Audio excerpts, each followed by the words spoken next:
myself from Little Southern Thinkers, L3 News Podcast. My name is Craig, trains with the beautiful Swampy Man to South Florida, and today's date is Tuesday, November 27th, 2018. So let us begin.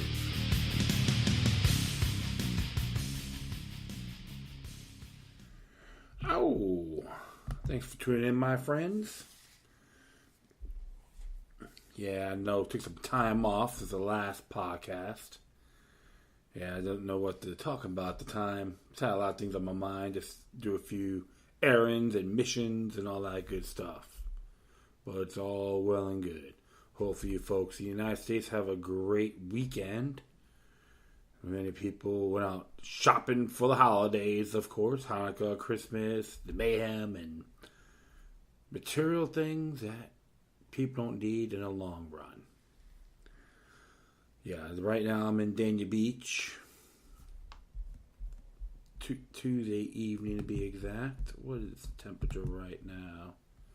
I think it's 59 degrees, I would say. Yeah, possibly it is. Yeah, 59 degrees. Yep, let's just check this out. Yeah, I'm at a motel for the moment. Nothing serious. It's like, gotta just get out of Fort Lauderdale for a little bit. But I'm in Dania Beach. So I'd say it's pretty cool. And been out here a couple times. And I like it's like up the road. Ooh, 55 degrees right now in Dania Beach. Hope everyone will bundle up. You know how these southern folks are. They freeze their nuts off around this time. Oh my goodness. And I've been there for 41 years, so I can laugh about it. It's all good. And, yeah, I know everyone's talking about the whole border ordeal. And, of course, you're going to hear both sides of the paradigm and what's been going on with that. And you know how I see it is you got to look at all angles. And I do agree. Many of them are asylum seekers. However, there's a great bunch of them are criminal elements or hire guns. This is why you got to look at all sides. That's why I always said in the past, you got to focus on the Club of Rome and lousy U.S. foreign policy, even in that region too. So you always got to study that past because it's today's greatest teacher. You got to look at that area. Of course, we'll go with the one where order wants to manifest on this too. So it's like a double dealing going on, I would say. But, you know, leaving people in Tijuana a little bit irate too, so it's not just the United States or San Diego, anything like that. Areas in Mexico are Mexican people are pretty pissed off too. So sometimes they always look at the propaganda photos. You know, oh, women and children being attacked, but you know, the one thing you gotta look at, hey, since I say you have a lot of them in there that are throwing rocks at the agents too. Oh, it's unacceptable. But you know what? A lot of us inherited this mess. And it should have been done a long time ago. Even thinking about the Monroe Doctrine, to be semi-imperialist, that needs to be shredded as far as I'm concerned. So it's one of those areas you got to look at. And of course, going on in Ukraine and Russia. I would recommend go to Black Intelligence Media because the person does the reporting from that channel. He's very good at what he does.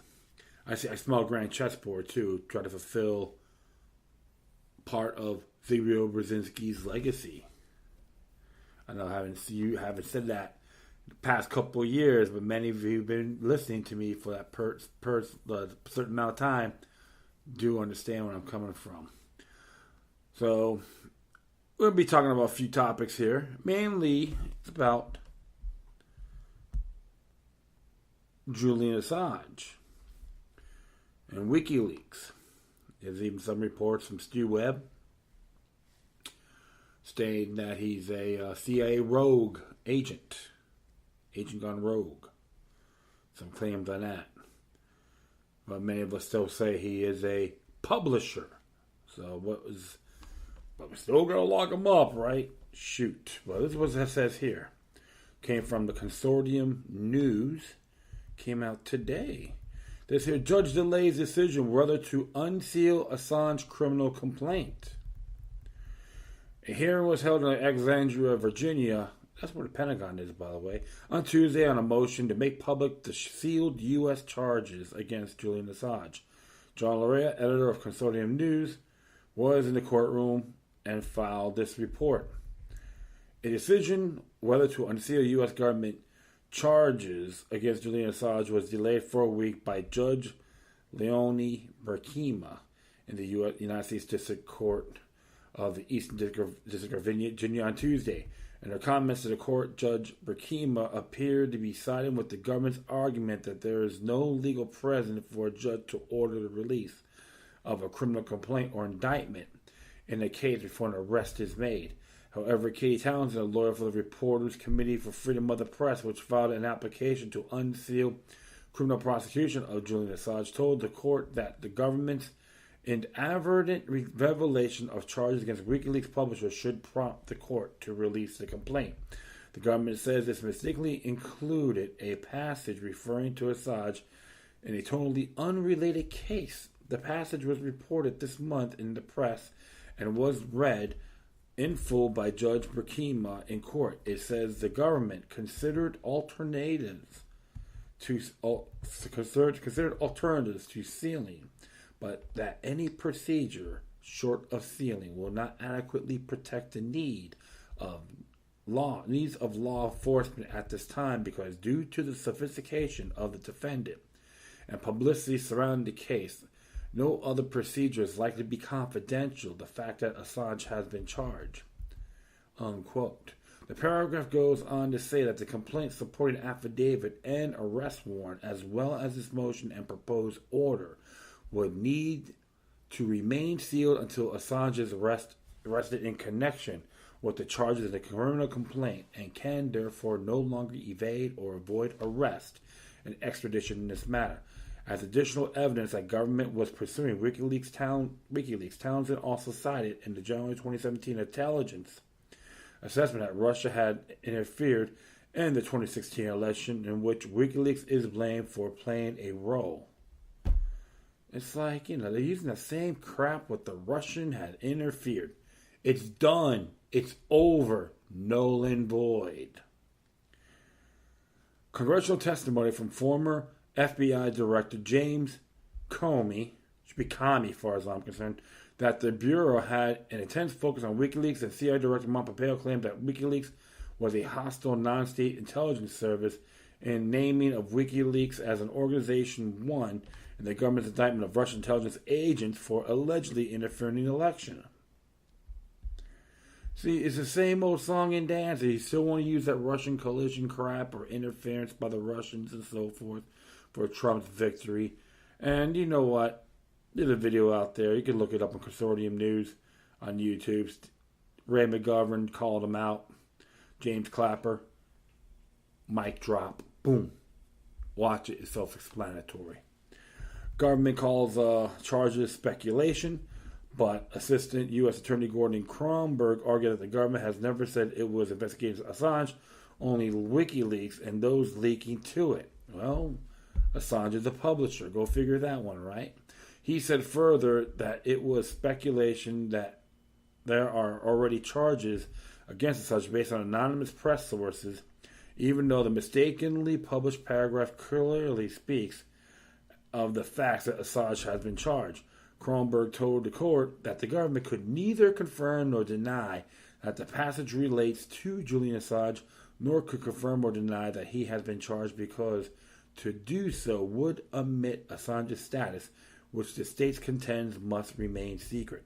Judge Berkema, who called the case interesting, to say the least, agreed that it was an assumption and hypothetical that the WikiLeaks founder has already been charged, but she asked Kronberg in court what compelling rationale there was to keep Assange's status secret after the government's advertent release. Kronberg said he could not discuss in public the specifics in this case regarding sealing.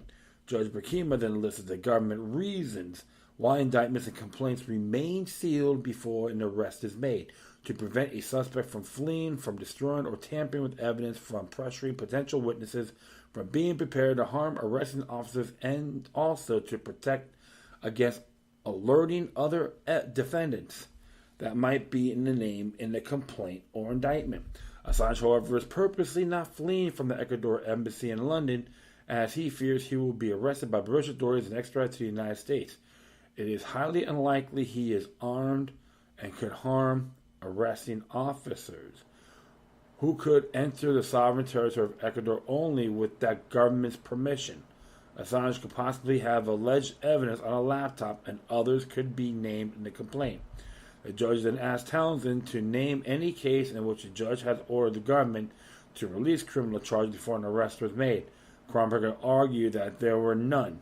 Townsend's requested a few days to respond.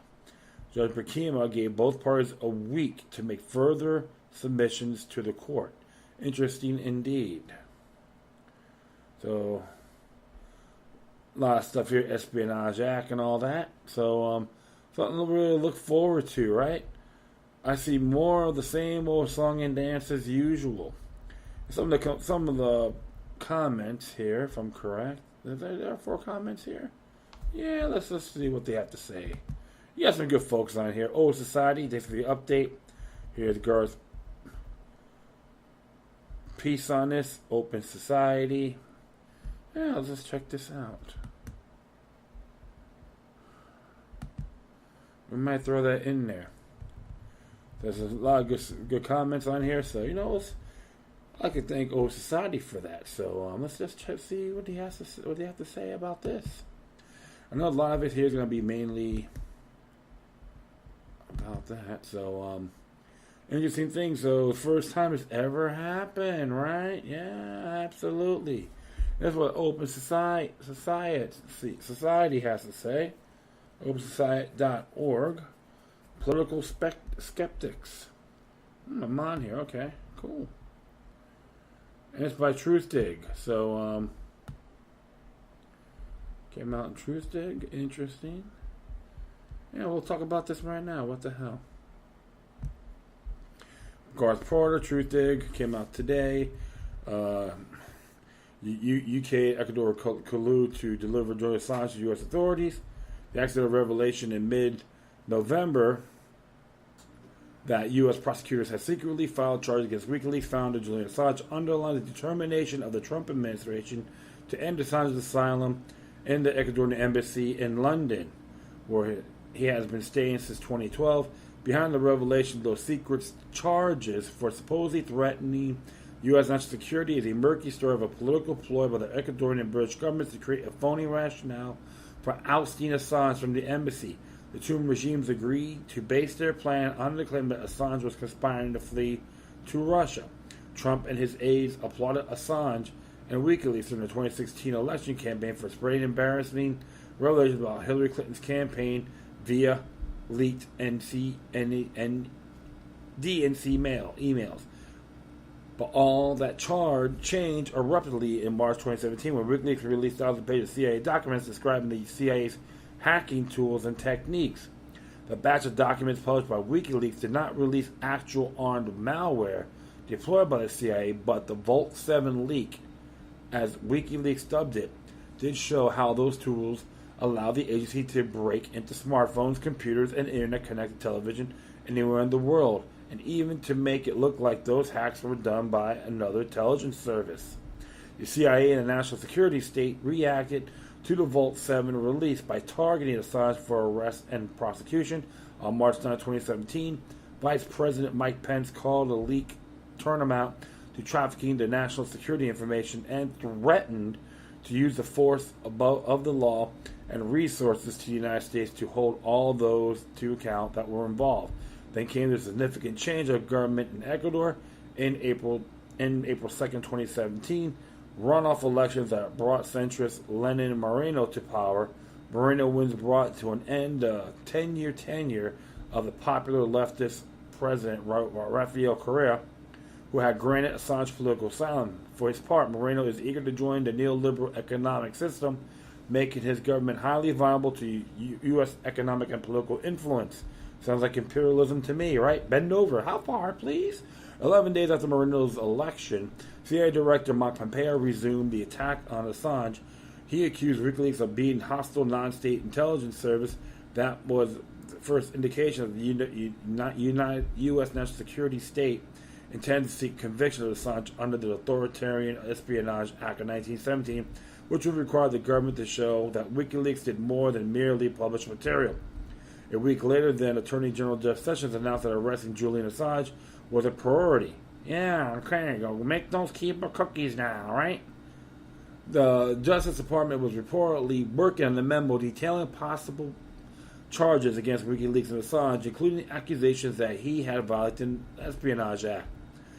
On October 20th, 2017, Pompeo lumped WikiLeaks together with Al-Qaeda and Islamic State, arguing that all of them look and feel very good intelligence organizations. Pompeo said, "We are working to take down that threat to the United States." So Al-Qaeda, CIA, and Islamic State, New World Order funded gangs, they're our friends, but they're not. Moreno's government under pressure. During this time, the Ecuadorian Foreign Ministry was negotiating with Assange on a plan in which he would be granted Ecuadorian citizenship and diplomatic credentials so that he could be sent to another Ecuadorian embassy in the country friendly to Assange. The Ecuadorian government reached formal agreement with Assange to that effect, and Assange was granted citizenship on March 12th, 2017. Hopefully he knows how to speak fluent Spanish. That'll be awesome, right? But the UK Foreign and Commonwealth Office, which was responsive to U.S. wishes, refused to recognize Assange's diplomatic credentials. Foreign Office stated that Ecuador knows that the way to resolve these issues for Assange to leave the embassy to face justice. On December 29, 2017, the Ecuadorian government withdrew Assange's diplomatic credentials. The Trump administration then took a more aggressive stance toward Assange and the policy of the Moreno government. Under Secretary of State of Political Affairs Thomas A. Shannon Jr. visited Ecuador in late February 2018, and he was followed in March by the Deputy Commander of the U.S. Southern Command, General Joseph DeSalvo, whose task was to discuss security cooperation with the Ecuadorian military leadership. God bless the empire, let Caesar live on. The day after DeSalvo's visit, the Ecuadorian government took its first major action to curtail Assange's freedom in the London embassy, claiming that Assange had violated a written commitment reached in December 2017 that he not issued messages that implied interference in relation to other states. Ecuadorian officials cut off his access to the internet and a ban on virtually all visitors. The government statements allude to Assange meeting with two leaders from the Catalan independence movement and his public statement for support for the movement in November 2017, which had provoked an anger by the Spanish government. Feel so bad for you. Shoot. Ecuador's economic situation offered further opportunity for U.S. leverage at the time. The steep drop in the price of Ecuador's oil exports has caused the South American nation's politically sensitive diplomatic fiscal deficit to increase rapidly. In mid-June of 2018, International Monetary Fund delegation made the organization's first trip to Quito in many years in an effort to review the problem. A report by J.P. Morgan, good grief, released immediately after the IMF's mission suggested that it was not likely that the Moreno government would seek a loan from the IMF. Yes, we're going to own your rear ends. You could thank your newest scumbag president. The regime had previously sought to avoid such a move because it would create potential domestic political difficulties. Seeking an IMF loan would make Ecuador more dependent than before on some political support from the United States. On the heels of that IMF visit, Vice President Pence traveled to Ecuador in June and delivered a blunt political message. An unnamed White House official issued a statement confirming that Pence had raised the issue of Mr. Assange with Moreno, and that two governments had agreed to maintain close coordination on potential next steps going forward. In late July 2018, Moreno, then in Madrid, confirmed that he was involved in negotiations with the UK government on the issue of Assange's status. The Intercept Glenn Greenwald reported that source close to the Ecuadorian Foreign Ministry and President's office had warned privately that two administrations were close to an agreement that would hand Assange over to the UK government. He reported further that it would depend on unidentified assurances from the United States. So you hear this thing over and over again. The tale of a secret plot linking Assange with Russia.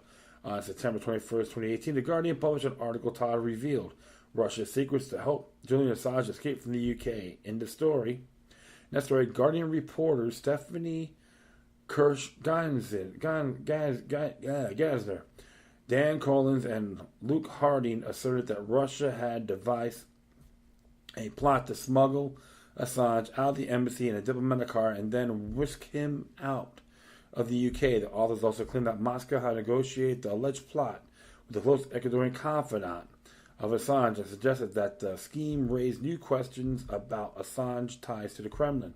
But the story was an obvious fabrication intended to justify the agreement to deprive Assange of his asylum in the embassy by linking with the Kremlin.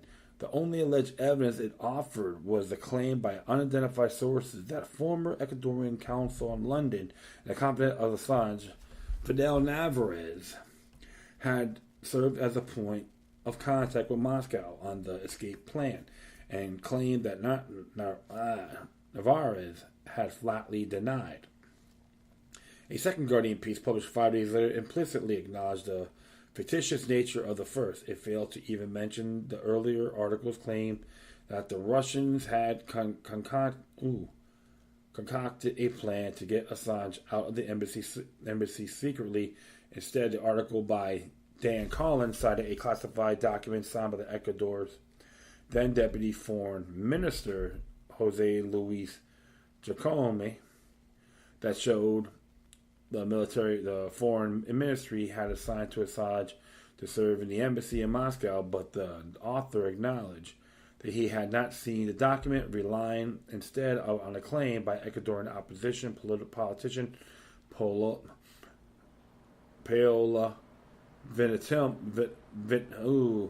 Ventimiglia that she had seen it in a September 28, 2018 story for ABC News. Reporter James Morgan Meek, Sean Langan, and Alicia Alhama Castano reported that ABC had reviewed and authenticated Ecuadorian documents, including a December 19th, 2017, a directive from the Foreign Ministry on posting Assange in Moscow. They noted, however, that the documents did not indicate whether Assange knew the Ecuadorian directive at the time. The ABC story relied on unnamed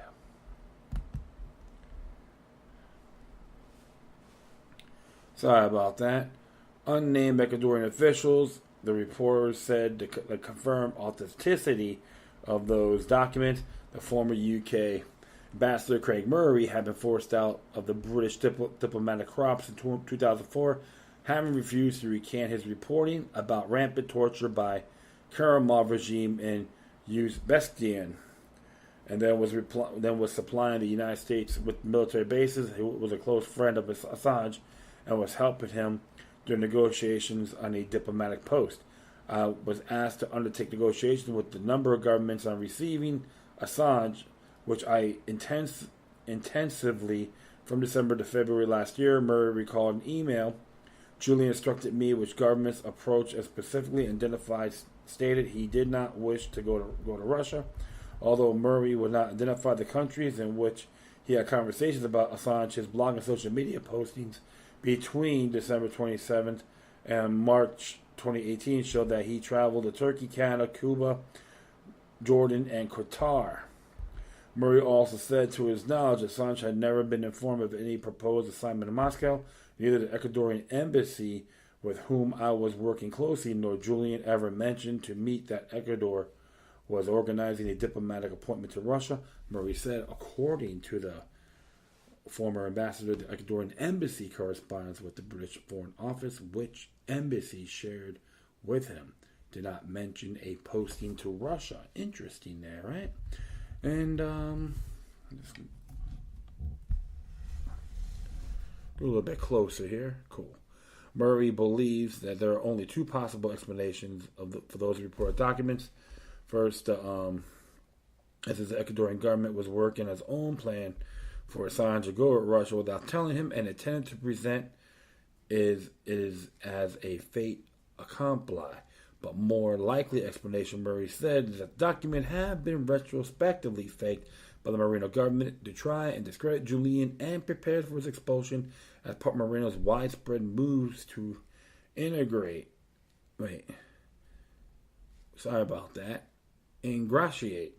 himself with the U.S. and U.K. On October 12th, the Moreno government took a further step towards stripping Assange of asylum status by issuing a special protocol that prohibits him from any activities and could be considered as political or interfering with the internal affairs of other states.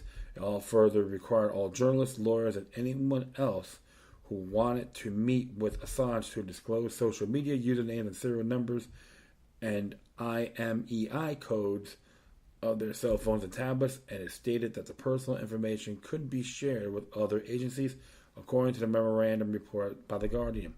In response, Assange's lawyers' initial suit against the Ecuadorian foreign minister, Joseph Valencia, for isolating and muzzling him, but it was yet another sign of the efforts by both British and Ecuadorian governments to justify a possible move to take away Assange's protection from extradition to the United States. When and whether that will happen remains unclear. What is in doubt, however, is that the Ecuadorian British government is working on behalf of the Trump administration and trying to make it difficult for as possible for Julian Assange to avoid extradition by staying in the Ecuadorian embassy. Interesting there as well. So I could thank, Society for sharing that with us. So there's the consortium news. So this is like interesting stuff is going on right now. A lot of cloak and daggering on this particular case. And people will be... They'll have a big problem on their hands. Even if they if they take them and extradite them to the United States, they're going to try to use that Patriot, that crap, or NDA garbage. You know what? It is doomed to fail. I am real convinced it will backfire on all those governments that are involved on trying to get rid of Julian Assange or arrest him and all that, etc. And what really gets me about the whole Espionage Act, he's not even a resident of the United States. So where's some merit behind that? That's one thing you gotta look at, because that's a federal law, not an international law. So that's one of the things you have to really look at for sure. That's why it really gets me at times, because if they do it to him, who's going to be next? And there's a big list of people too that have been terminated, arrested, and all that. So whistleblowers, etc. Even before the Trump administration. So it's not this partisan politics and all that. It's just not bigger than what it is. So I'm going to add those to the footnotes here. And it's interesting here. InfoWars put this out. It caught my eye, but a lot of it too is based on the stuff they tweeted. And this one here, WikiLeaks sues leftist publication for fabricating Paul Manafort's story. It is by Jamie White, and it says it right here. The Guardian published a story Tuesday with an unnamed source claiming Manafort had met with Assange in 2013, 2015, 2016. It's when I was watching it on the WSVN local TV, and Fox. I'm like, get the hell out of here. Remember this day when the Guardian permitted a special fabricator to destroy the paper's reputation. WikiLeaks is willing to bet the Guardian millions of dollars in its editor's head that Manafort never met Assange. WikiLeaks tweeted in response to the story. Remember this day when the Guardian permitted a special fabricator to totally destroy the paper's reputation. WikiLeaks is to willing bet. Yep, right there. Just right there. You never met Julian Assange. That's from Twitter, December 27th of this year. Additionally, WikiLeaks noted that The Guardian edited his headline story after the article became the main story in the Drudge Report. 90 minutes after publication, The Guardian modified its Manafort held secret talks with Assange. Headline to add, sources say. Alright, I'm going to check that. That's funny there, too. And, of course, the corruption watchdogs speculated if the Guardian editor would resign after making multiple edits on the story throughout the day. And here's a quote right there. It says it right here. Guardian quietly edits itself away from completely fabricated blockbuster. Manafort visited Assange at an embassy story. Accept more changes. Will editor at Cap Venner resign? That's the question. Okay. WikiLeaks tweet that as well. And it says here too, Manafort also denied the story, calling it totally false, which is on the news as well. This is a totally false and deliberate libelous, and I never met Assange or anyone connected to him. Manafort said it through a representative. We are considering all legal options against the Guardian, who proceeded with the story, even after being notified by my representatives it was false. WikiLeaks announced that it would file a lawsuit against the Guardian for libel and launch a GoFundMe account asking for grassroots support. And I'm going to add that to the footnotes too, so it's okay. So they have that in there as well. So,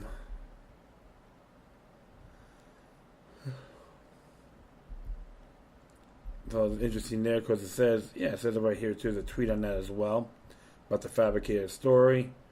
So, and the video for that as well, if I'm correct, right? Yeah, so it's just all that there. So that's one of those things, my friend. You know, accuracy is vital. So Guardian may be shooting their mouths off, but that's nothing new at all. And I got the GoFundMe page right here. Right now they got $20,805 in 7 hours, raised by 345 people. So folks, go out there, support these guys if you believe. So because that's their goal, 300K. And the GoFundMe page, WikiLeaks launched legal fund to sue the Guardian for publishing entirely fabricated story.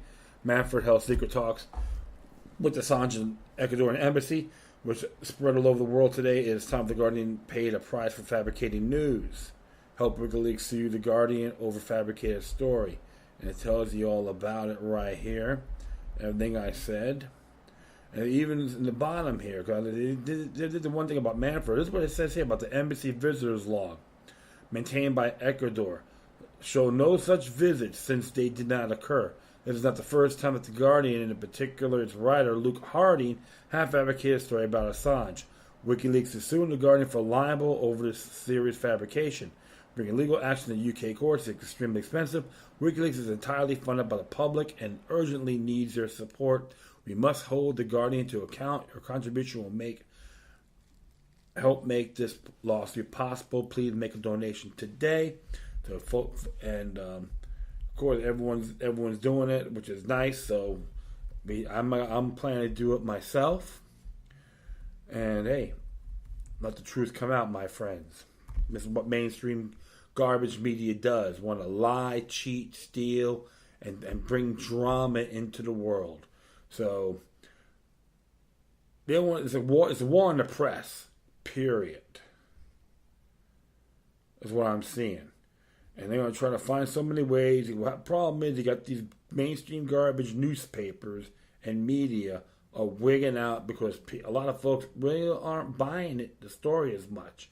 They'll laugh at it more than get blown away. Of course, you're going to have folks going to buy the mainstream garbage hype.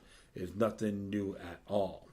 But one thing I know for sure, friends, it is going to backfire if they proceed this total nonsense. And that's why a person like myself always say, hey, the war on the press, the war on journalism, it's a war with everybody. It's like the war on terror. It's a conflict with ourselves. And we got to remain vigilant in these areas. Observe everything responsibly. Don't buy everything. Don't buy the main paragraph and not examine the fine print. How accurate is the news or stories? Truth and accuracy are totally different, two different things. Yeah, it just happened, but how accurate is the event is one that everyone's got to start learning, which they are, okay? And I'm 50 years old myself, still learning the process. And always read books on it, especially Eric Bernays' book, Propaganda, came out in 1928. You go online, look at it, you can probably order the book, or go online, look at it, PDF format. It's very good stuff. It makes you see things a lot broader in a period of time. So, justice for WikiLeaks and Julian Assange. Say no to tyranny worldwide. That including the war on freedom. And that'll be it in this area. And I'm going to do one more here. So I have to trim it down a little bit. This came from opensecrets.org. And it says here, NRA spends second straight year in the red with $18 million deficit. It is by Anna Mazzoglia, Caitlin Washburn, and Carl Evers Hillstrom. And it came out today, and it says here, one of the nation's most powerful political forces appear in the midst of a steep financial decline. The National Rifle Association experienced a $55 million decline in income last year, finding itself in the red for the second consecutive year, according to a tax return reviewed by the Center for Responsive Politics and first obtained by the Daily Beast. In 2017, the organization spent nearly $18 million more than it took in. While it's better than the $46 million deficit the NRA reported in 2016, it's significantly worse than the group's $27.8 million income in 2015. The documents confirm a precipitous drop in membership dues report by CRP in September. Membership dues dropped by roughly $36 million between 2016 and 2017. The group's contributions declined as well, from $124 million to $98 million. The NRA received $18.8 million from a single anonymous donor after accepting a similar seized $19.2 million contribution in 2016. 6 additional unidentified donors gave more than $1 million each. The document reveals an unprecedented spending drop by the NRA's 501c4 arm since the CRP started tracking the group's from 1990 tax returns in 2011. With less revenue coming in, the organization slimmed down its budget from $412 million in 2016 to $330 million last year. While it's normal for spending of a political active group like the NRA to rise during election years and fall in off years, financial experts say NRA's business model will not be sustainable in a long term. The group's political spending this cycle signals that its finances aren't nearly as robust as its previous cycles. The NRA's PAC spent $9.2 million on the midterms, far below the $54.3 million spent in 2016 and $27 million spent in 2014. Thanks to the NRA's significant drop-off in political spending, 2018 was the first election cycle in history where gun control groups outspent gun rights groups by a margin of more than $2 million. Interesting there, right? Instead of relying on traditional outside spending, the group launched its own right-wing media network, NRA TV, which delves into some issues not related to guns. The NRA's political system ballooned in 2016. The organization spent a record $54.4 million to help catapult President Donald Trump into the White House to protect Republican majorities in the House and the Senate. The bulk of that spending, $35.2 million, came from the organization's 501c4 profit arm, which doesn't disclose its donors. This push in 2016 led a $100 million spike on the NRA's overlay between 2015 and 2016. That spending was not matched in revenue gains, leaving the gun rights group with a $14.4 million deficit. Last year, the NRA gave $775,000 to Republican Attorneys General Association, which is significantly more than $110,000 the organization gave in 2016. Also gave $155,400 to the Republican Government Association and $60,389 to the Republican leadership. committee. As in prior years, the NRA gave $15,000 to the National Foundation for Women Legislation for a scholarship program. The NRA paid out more than $100,000 to 121 independent contractors in 2017. Its biggest recipient was InfoCision Management Corporation, an Ohio-based call center operator, at more than $24.2 million. InfoCision has faced criticism for misleading potential donors about the percentage it skims off of the money raised. Through its fundraising efforts, it retained more than half of the $10 million it raised for the NRA. In 2017, the paying gun rights organization $4.7 million and keeping $5.3 million for itself. Interesting indeed. So the folks out there should really know what's been happening. And everyone calls them the mega giants, the National Rifle Association are mega giants. I go, my friends, with all due respect, they are a spit in the bucket. Alright. And of course, you're going to have these deficit issues and so forth. There's nothing really new at all. But one thing I can tell you is membership dues a lot, because I know people are critical. Even NRA members are critical of some of the actions they were doing. And they need to really go honor their bylaws to the fullest. Especially Article 2, I think it's called, about the Second Amendment. No compromises. That's going to burn you. That's the problem with the National Rifle Association. They've been flip-flopping a lot. Even if I'm correct, the National Rifle Association supports the 1968 Gun Control Act, including the late great Charlton Heston. At least that man admit it was a mistake. So he went vigilant, a lot more hardcore vigilant when during his presidency, when he was the president of that organization. And you know what? I gotta respect him for that. At least he made his mistakes. When he was in this organization. So if the National Rifle Association wants to be very stern, pro Second Amendment, stick to that one main objective in your bylaws.